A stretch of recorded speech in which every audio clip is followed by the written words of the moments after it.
topics and opinions expressed in the following show are solely those of the hosts and their guests and not those of W4CY Radio, its employees, or affiliates. We make no recommendations or endorsements for radio show programs, services, or products mentioned on air or on our web. No liability, explicit or implied, shall be extended to W4CY Radio or its employees or affiliates. Any questions or comments should be directed to those show hosts. Thank you for choosing W4CY Radio.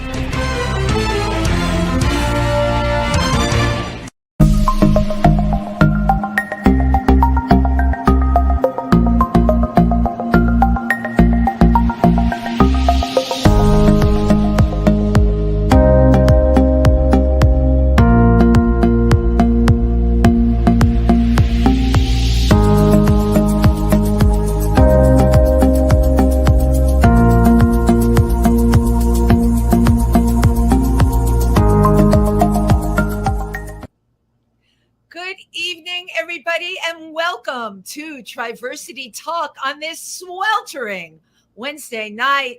I am Wendy Stuart, your host, and once again, our guest co-host, Evan Laurence.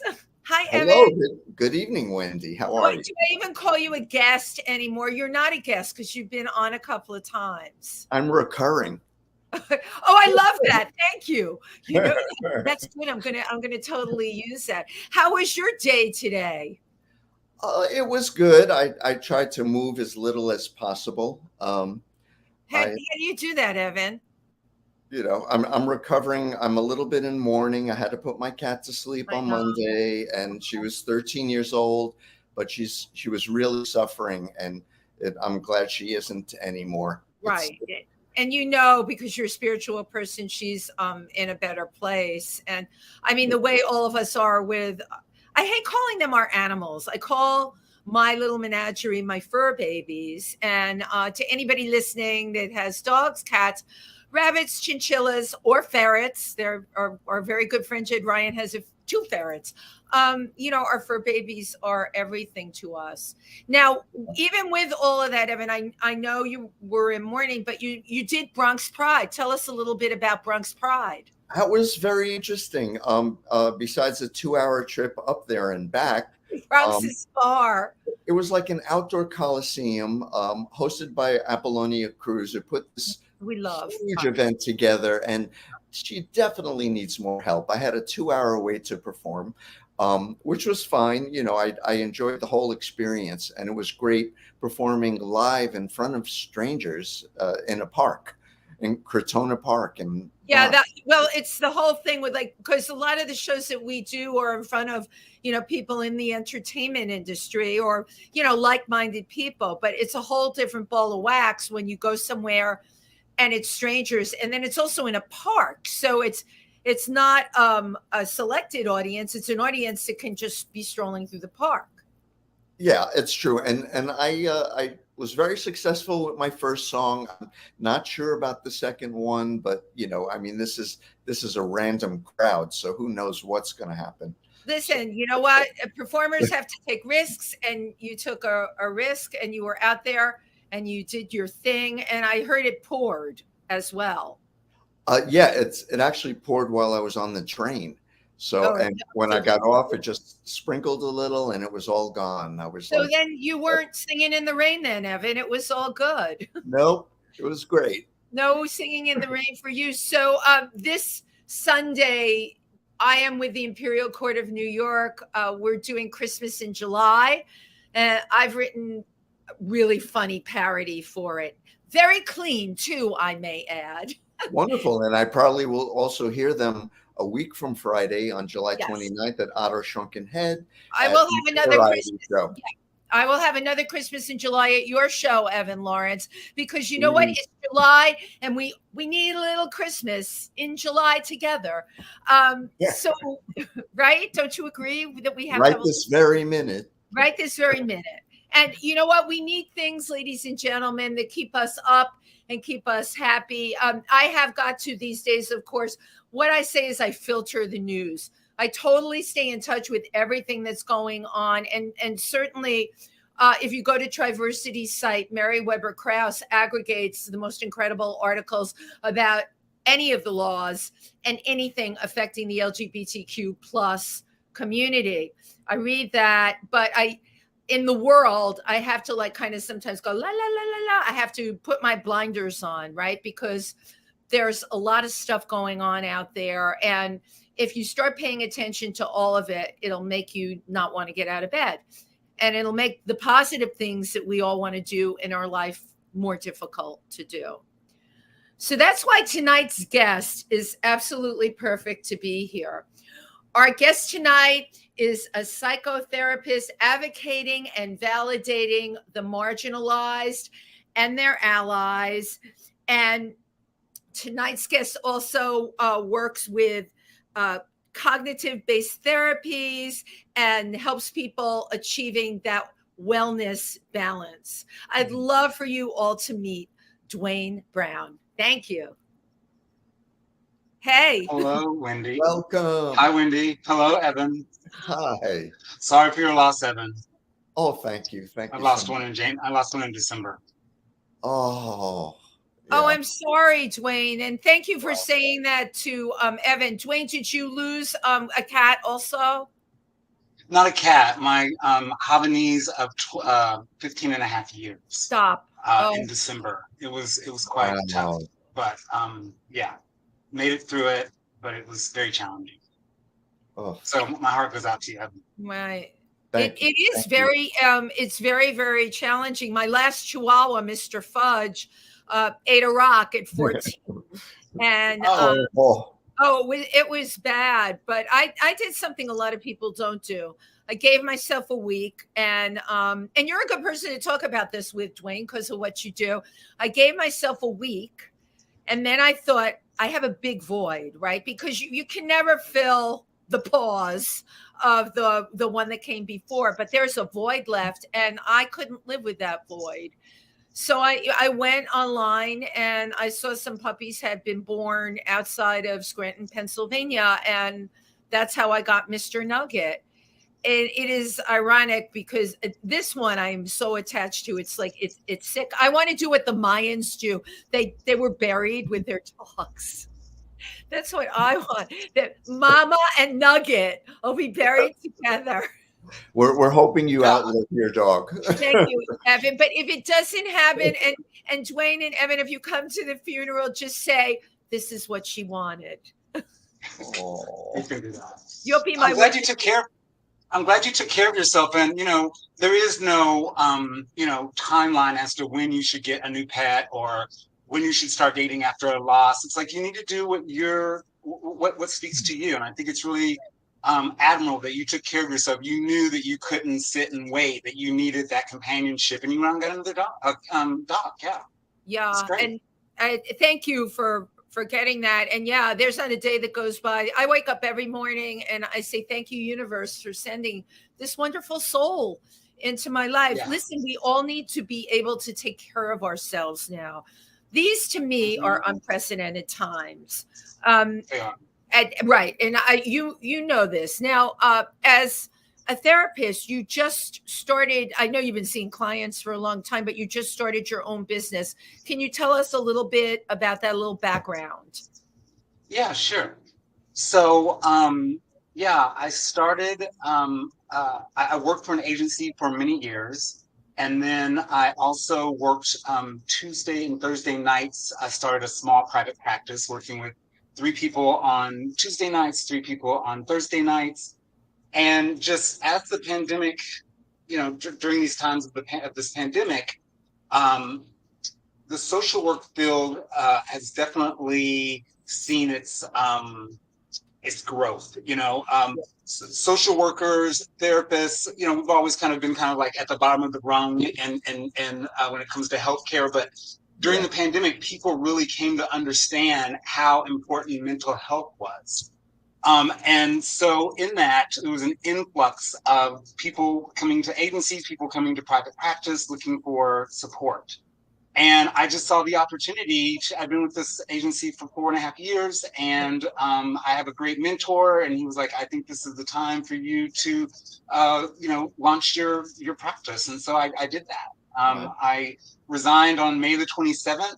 With 6 clients, private practice clients, and today I have 22.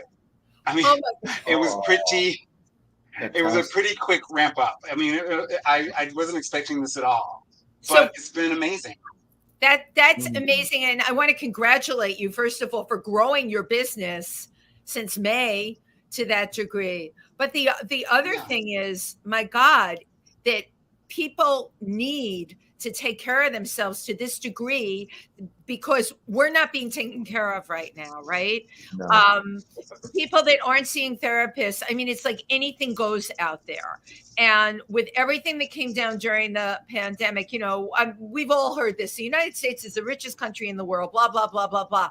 You're right, Dwayne. We completely forgot about mental health, that social workers and therapists were definitely lower on the totem pole. And now I know most of my friends that are therapists, their businesses are bursting at the seams. Yes. So what does that say about our society? It's pretty tough out there right now. I mean, with the pandemic, with the political scene that's out there, the Roe versus Wade, the rolling back of Roe versus Wade, and then this second, virus, monkeypox. I don't know if you are familiar with that, but Wayne, you don't know you're familiar with all of them. As a matter of fact, there's a brand new virus they just found in Ghana that's like Ebola, and they're trying to contain it, but they found it. Yeah, so keep going. Yeah, well, I guess what I want to say when it comes to the LGBT community, we were quite triggered by the handling of COVID. For many reasons, particularly people that survived the AIDS epidemic and also the families of those that didn't survive the AIDS epidemic, because, it took the U.S. over 2 years to really step up to provide vaccine or provide medications for HIV, right? Absolutely. Yeah. And so people find themselves quite triggered around COVID, because COVID was a worldwide pandemic. It was heterosexual people that were coming down with it, and the world moved on it very quickly. Right. And so people found themselves very upset, very triggered by the way that the world handled COVID versus HIV. Right. And then 2 years of living with this pandemic, this new monkeypox virus hits, and again, it's focused on the LGBT community, and we can't get. And there's a monkeypox vaccine out there. We've had it, and it's not available. And so again, people are finding themselves triggered and very upset by the way that the LGBT community is being handled around viruses.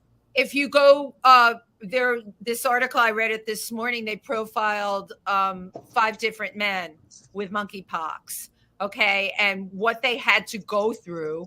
Now, first of all, monkeypox is so painful. The lesions are absolutely so painful. They're in pain. They're calling quote unquote these emergency numbers. Not only can't get the vaccine, but there's a couple of antiviral drugs that can lessen the symptoms. Right.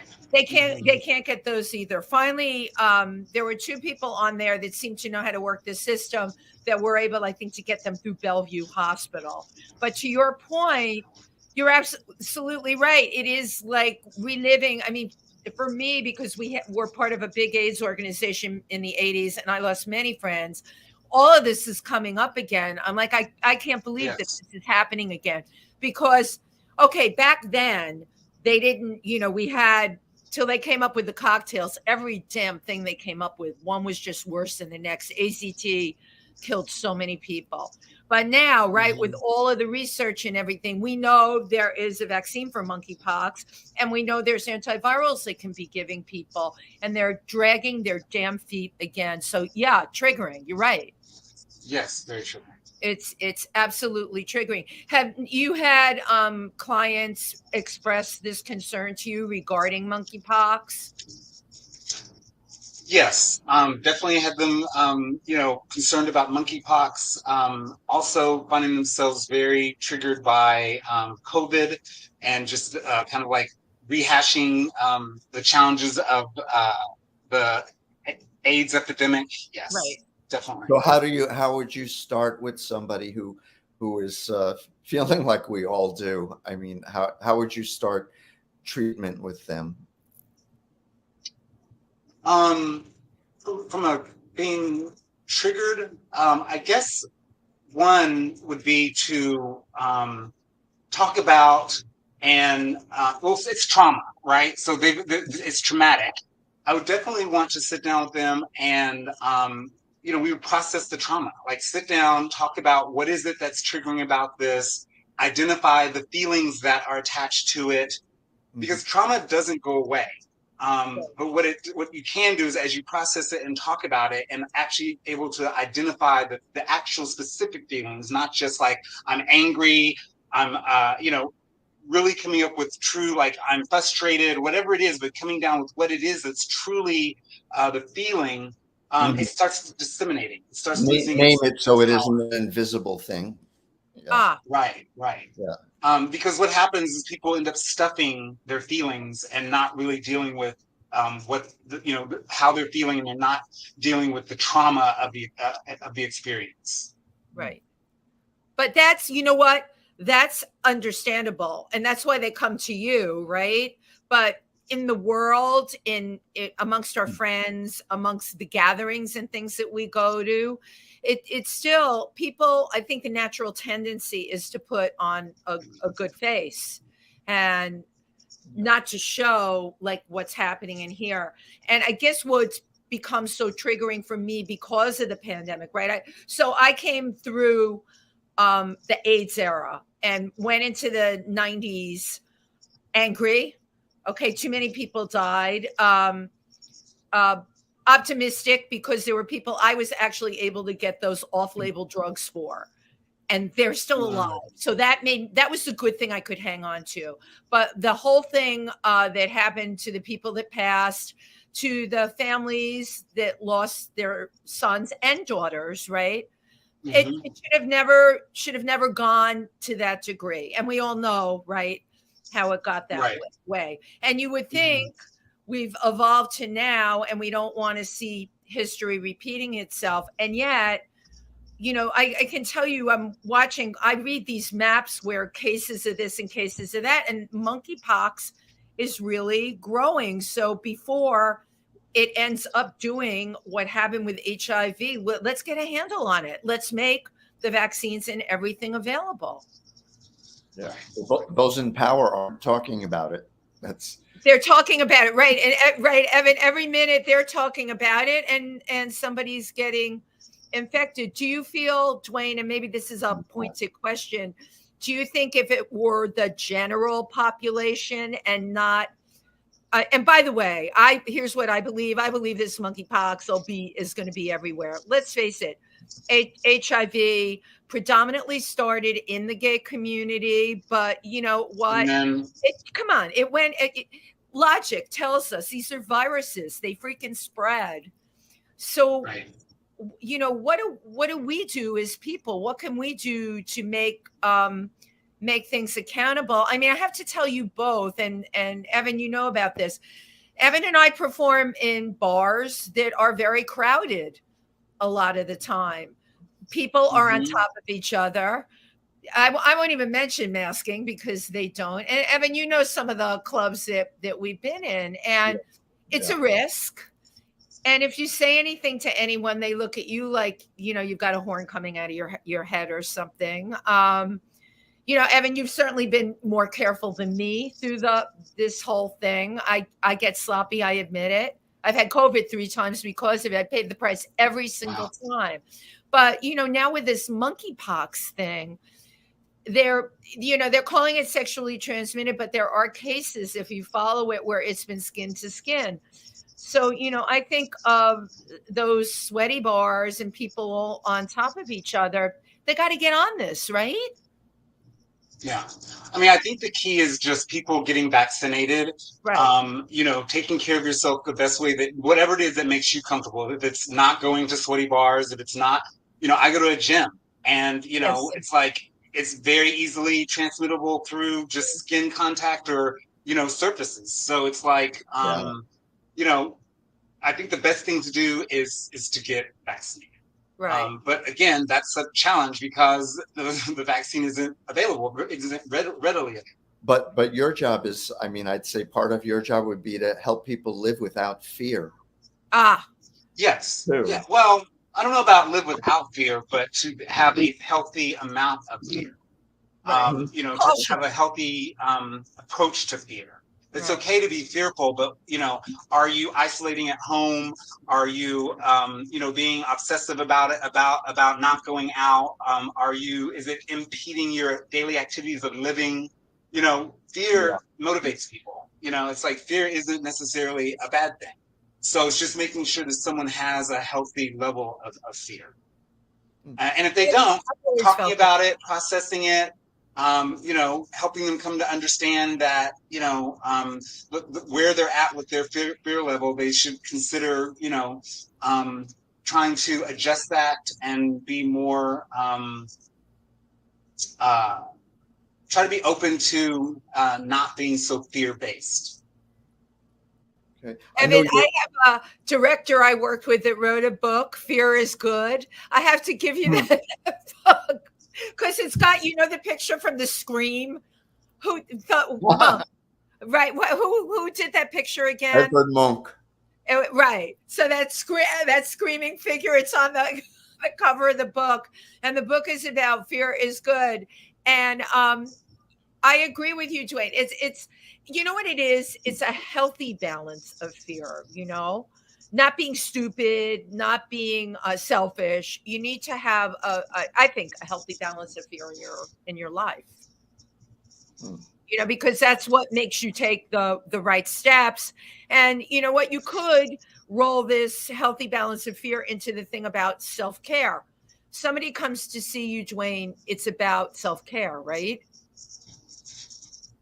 Well, I commend anyone that comes to that seeks therapy. You know, there's a lot of people out there in the world. I mean, lots of people that never seek therapy. Right. I like to call therapy the gym for the mind. You know, a lot of people come to therapy. A lot of people come to therapy in an acute situation like a breakup or, you know, some type of family issue. But there are also people that come to therapy just for the maintenance of their minds. You know, people go to the gym to work out their bodies. People go to the therapist to work out their minds.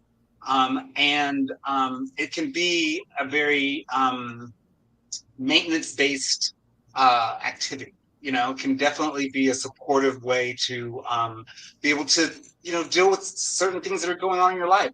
All therapy isn't necessarily like something bad going on. You know, therapy can also be a space to, you know, discuss ideas, dreams, you know, the things that you want to do, strategize your career, things like that.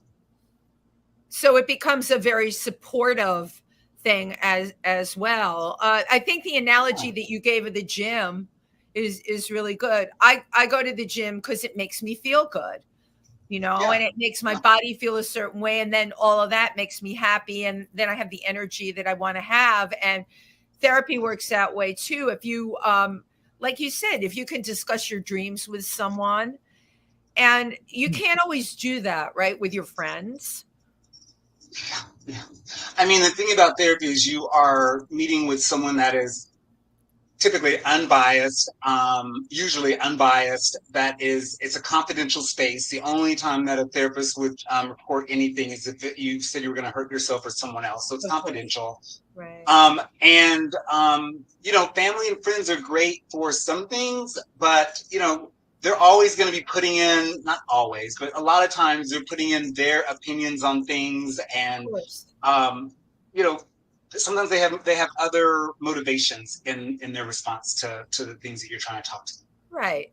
Right. They also don't have the background or the training that you have. You know, obviously, if you want to discuss things in a neutral field, I think your therapist, right, is a good person to do it with. That is a neutral party, and that that makes sense. So, what made you decide to become a clinical social worker and therapist? So I was in sales and marketing for 20 plus years, and I just basically got tired of my income being based on the economy. Right. And I've always been a caring and thoughtful person. Mhm. And I just saw this opportunity to do something different, kind of out of the box for me. I was literally a businessman. And I decided, I'm like, if I'm gonna end up, if I'm not, if I'm gonna end up, if I'm gonna change careers, I need to be doing something that I'm passionate about. And I'm passionate about people. I'm passionate about helping people. And so I owned my own show. I was a women's wholesale fashion. I had a women's wholesale fashion showroom, and Can I ask I what just label saw the it writing on the was? wall. What label was it? What was your label? What was your brand? Oh no! So I my showroom was called Iconoclast Showroom, and I repped like eight women's brands. I Oh, which had I probably know because I work in the fashion industry. I mean, I'm listening to what you're okay. saying. You're tired of your income being based on really how frivolous the economy is, and I'm thinking, yeah, gosh, I feel that way. It was just very volatile, and I was like, oh my gosh, like I'm getting older, and I'm like, I got to figure things out and do something Right. different. But it's funny because when I was a kid, all of my neighbors, like people, just used to always talk to me. And my parents used to actually get upset because grown men and women, my friends' parents, were always talking to me. And I don't know, I was just really good at listening. And so I told my older sister, who was like my mentor at one point, I was like, I think I want to be a psychiatrist. And a psychiatrist is actually someone that assesses someone's mental health and prescribes and that's really not what I wanted. I really didn't want to be a doctor. So anyway, it was just very interesting because I ended up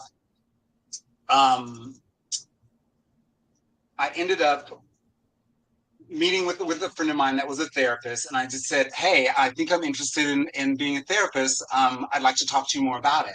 And they kind of showed me kind of like the ropes and what it would take, and I went back to school. At 48, I went back to school to be a therapist, and I got my master's in social work. And then I immediately graduated and went to work for an agency. And then you have to accumulate 2 years and 250 hours of clinical based work. And then you can become, you can sit for the test to become a clinical. And don't you also have to go through therapy yourself? That's not, no, you don't. Now, I believe that as a therapist, you should see a therapist. Like I definitely have seen it. I see a therapist, and have seen one since I was in school. And I saw one before I even came into the industry, into the field. I'm really one of these people that find it to be very, very supportive. Agreed. In my life. I mean, you have to show so much empathy and hear all these stories and people's lives. It must affect you. I mean, what is your release to put yourself back in balance? Yeah. So, wellness and self-care doesn't stop with the client. It also is something that I have to do. And there's different realms of wellness. There is physical wellness, there's spiritual wellness, there's mental wellness, and professional. I think I'm missing one. And social. So there's social wellness, like socialization. There is physical wellness. There is professional wellness. There's spiritual wellness and mental wellness. Right. So in those 5 realms, like I have different practices that keep me, pretty balanced.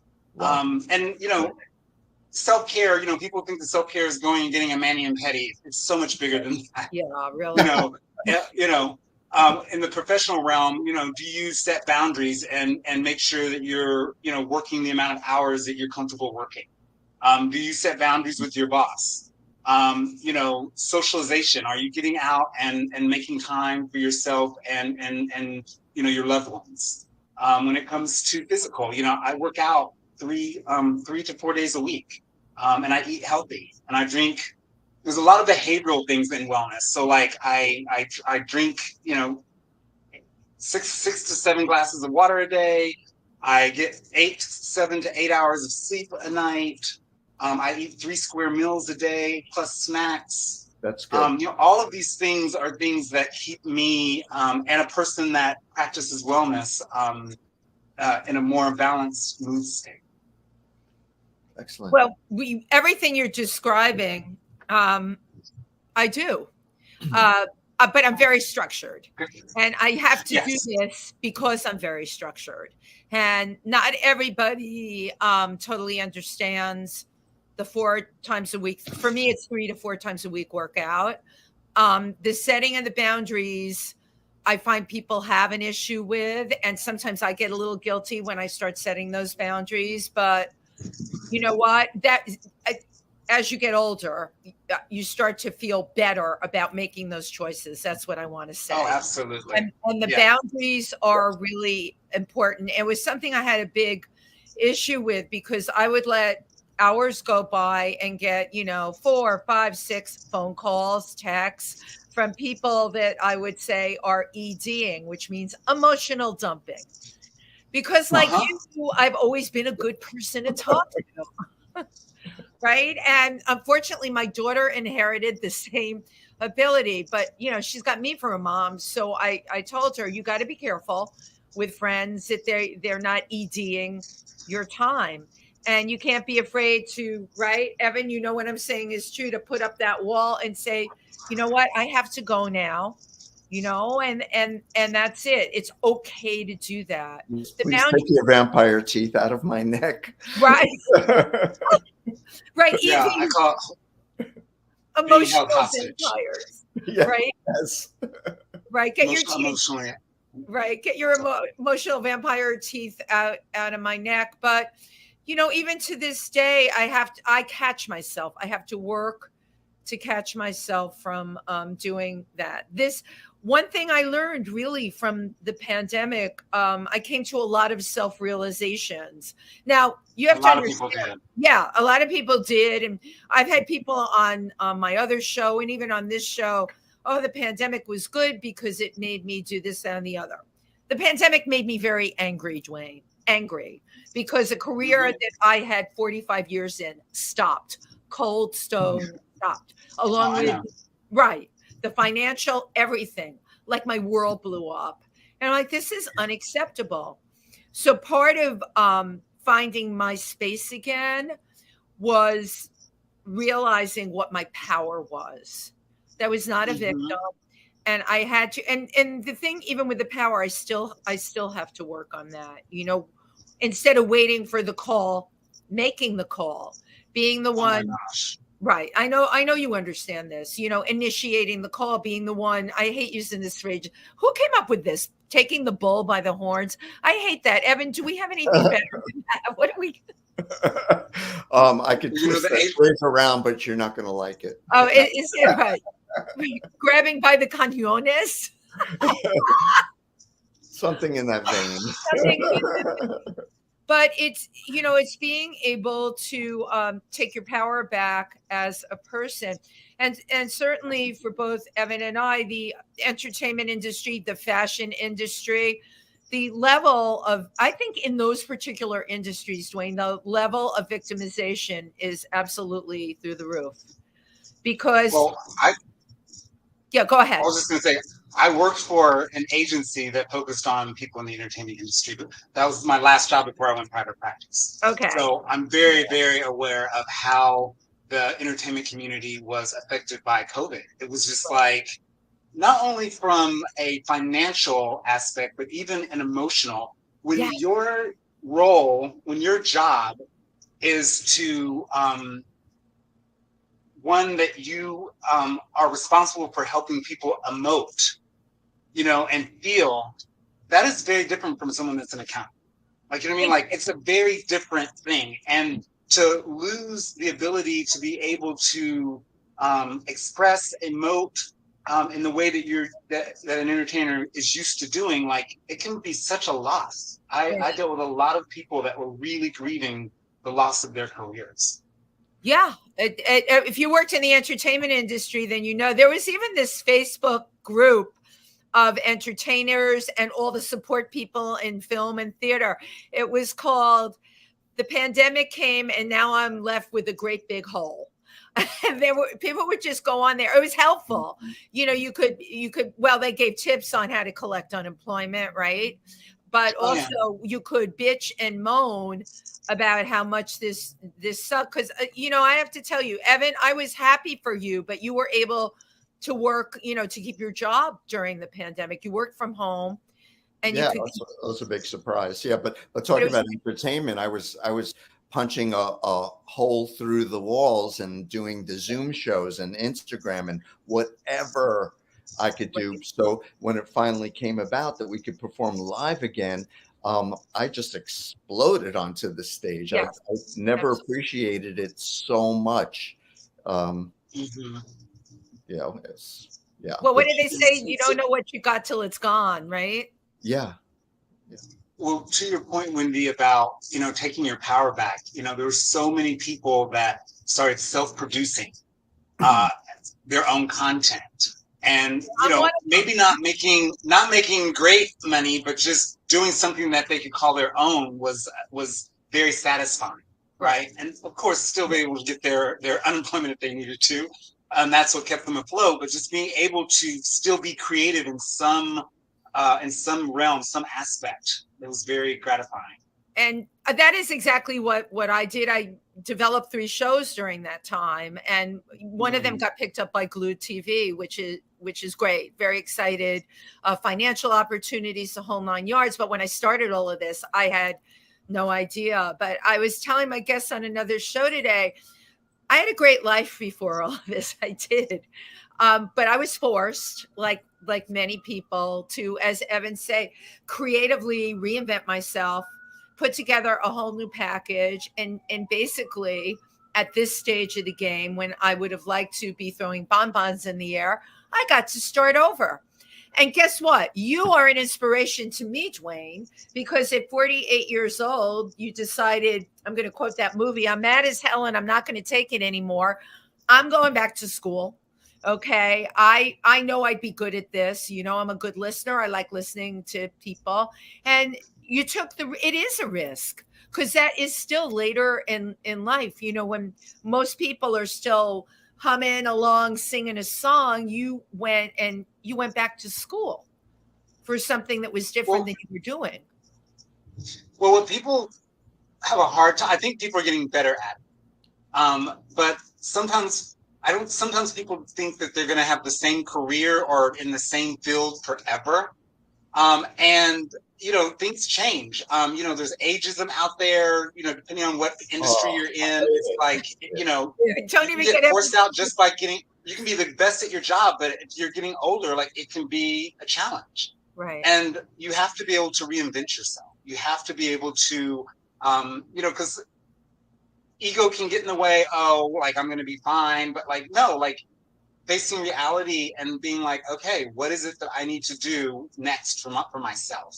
Right. And realizing that, you know, yeah, there's like maybe some change that needs to take place. Right. But it's still, okay, now we're getting back to the thing about fear. Okay. Many times, you know, it can be scary. It's scary to, you know, jump off of that cliff, knowing that there's always a chance your parachute may not open. Okay, so that's a little scary, and that's where the fear steps in. But what you have to remember is you can't let that overtake you. I call it the 3 a.m. thing, where I wake up with those. I know, Evan, you must have gone through this. You wake up at 3 a.m. and all of those thoughts are, you know, during the whole quarantine. I was waking up every night at like 3 or 4 times. It was something. Right. Yeah. I created, for the 3 a.m. wake up with the what if thoughts, I created what I call the worry shelf.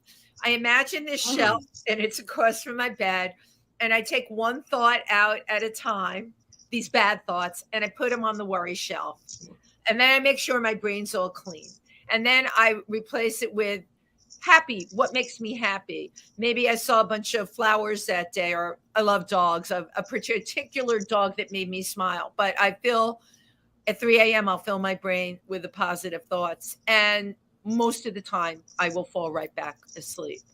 But that's a great technique. It's something, I discovered myself. And listen, people come to you as a therapist. What you're giving them the strength of self-discovery and the empowerment that they can, create stuff for themselves to get them through. You're not there 24/7 for them. And they've got to be able to stand on their own 2 feet and get through whatever they need to get through, which brings me to the mindfulness-based cognitive therapy. I know a little bit about this because my daughter went for CBT, cognitive based therapy. And I remember the therapist giving her tools, right? Can you talk a little bit about that?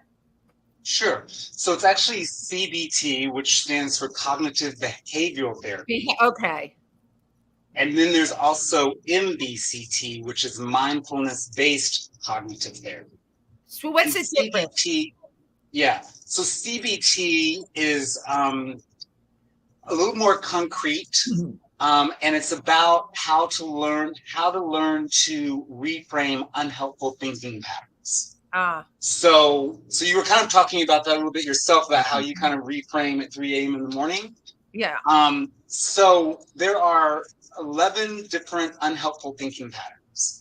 And 11. As humans, we each have 2 or 3 ride or dies. So a few of them are, I don't know if I have them all, but catastrophizing, black and white thinking, comparing and despairing, mental filter, meaning only looking at one type of evidence, emotional reasoning, which is like, if I feel this way, it must be real.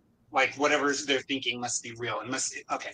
So anyway, there's these different types of unhelpful thinking patterns, and CBT helps you identify your unhelpful thinking, and then from there, learn to reframe the unhelpful thinking. And it's not easy. A visual of this would be like, if your mind was a jungle, and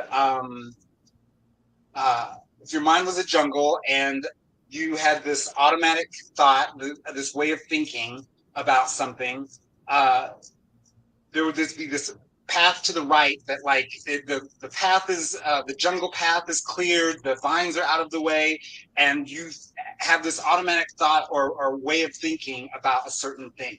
Yeah. What cognitive behavioral therapy does is help you reframe that unhelpful thought and come over to this side of the jungle and start a new path. And it doesn't happen overnight. Like, something happens, you have this unhelpful thought, and after you reframed and made this new way of thinking, you actually pause before you go down that old worn path, and you actually come over here and you go down this path, and you learn to just always go back. Like, I'm about to catastrophize, and you stop, you reframe it, and you literally get to the point where you go to this new path. The old path gets it's actually a neuronal pathway. This is really in your brain. So the neuronal pathway gets closed up, and the new new pathway is the new thought. Evan, how fascinating is this? Well, I have to say, because some things have taken me years and years and years, just because how I was brought up with a severe narcissist who would put me down a lot, and there are certain things in my mind, and I found myself lately, I'm doing well with this, is that I found that I was putting myself down about certain things, and I said out loud, I said, stop it. Stop putting yourself down like that. Yes. And I was That's like, called labeling. I was like, wow, I'm actually saying it out loud, and I didn't even realize that it was so far back in my mind. I was going that much deeper and stopping myself from doing that. That is really great training of the mind. Yeah. So the idea is that you should control your mind, not your mind controlling you. You know, we can find ourselves an automatic pilot and we just think, and we have to slow the mind down. And that's how we get to mindfulness-based cognitive therapy. So the formula for CBT is quite concrete in the way that you're trained to reframe, whereas MBCT, mindfulness-based cognitive therapy, is a lot less structured, and it's around being mindful. Back to the CBT real quick. So when it comes to CBT, there's cognitive behavioral, and the reason it's called behavioral, or why behavioral's in the name, is because a lot of times if you will change some of your behaviors, like drinking, 6 glasses of water, getting 7 to 8 hours of sleep, eating 3 square meals, your mood state will even out. Watching your alcohol or substance intake, all of those things titrate your mood state, right? And so if you will pay attention to your behaviors, you'll find that you're less you'll find that you are able to reframe unhelpful thinking much easier. By observing your own behaviors. By observing your own behaviors, by paying attention to your Yes. And so CBT is there, right? But then mindfulness is really about being more mindful in your existence, in your day. Like being very mindful, like literally, like one of the first things I train people to do is to be mindful for regular activities of living. So like be mindful as I give them homework of like being mindful while they're washing the dishes. So from the moment you pick up the dishwashing liquid, and the moment you squeeze the dishwashing liquid onto the plate, and then the sponge on the plate, and your hand, like, is the water warm? Is the water cold? Like, being very brushing your teeth and actually paying attention to every tooth. Like when you start slowing down and being more mindful, you will find that your mood state evens out. That's real. Wow. I have learned so much from you. We only have like a few minutes left, but first of all, thank you. So this state of mindfulness, as you were saying it made me think of that saying, take time to smell the roses, walking over to the rose and smelling it. And smelling it. Yes. If I'm guilty of anything, it's I don't do anything of what you just described. Everything is like an automatic pilot, if you will. So I want to see what happens in my brain when I take time to try some of this. Really great. Real quick, because we only have 2 minutes left. You're a Buddhist. How much of Buddhism do you apply to your everyday life and some of what we talked about tonight? So it's the art of sitting. It's like I definitely, I will say this. I practice Buddhism very regularly for a very long time. And the last couple of years, just based on the pandemic, which you would think I would go toward it, but I was so busy at this agency and so influx that I kind of got away from it. And I just went on a 6-day BIPOC silent retreat. And it totally hit the reset button. That's so powerful. I feel centered. I feel back kind of like in my skin.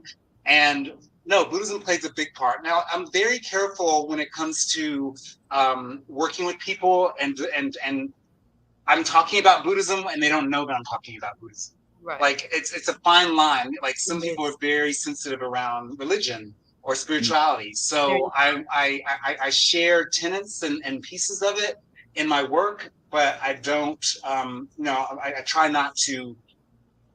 They're being exposed to Buddhism and they don't even know it, basically. Well, it sounds like you universalize it so it can apply to all kinds of belief systems, because I practice a Native American tradition for many, many years, and it has to do with silence and all the things that are not said and what's in between the words. And sounds exactly like what I do. So, yeah.